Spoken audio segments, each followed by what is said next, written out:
Hello everyone, good morning. God's word for today is found in 1 Peter chapter 5 verse 6 and 7. It says here, guys, humble yourselves therefore under God's mighty hand, that He may lift you up in due time.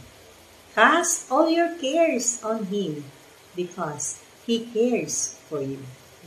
Yun guys, ang ganda ng pangako ng Diyos dito sa atin guys, no? Ang sabi niya, we have to humble ourselves, no? Magpakumbaba daw tayo, no?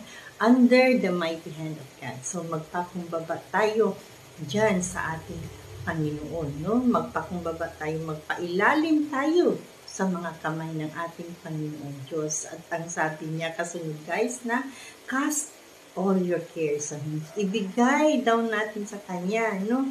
Yung lahat ng ating pagkabalisa sa buhay, ibigay natin sa ating Panginoong Diyos. Dahil ang ating Diyos ay mahal niya tayo. Ang ating Diyos ay pinakaiingatan niya tayo, guys.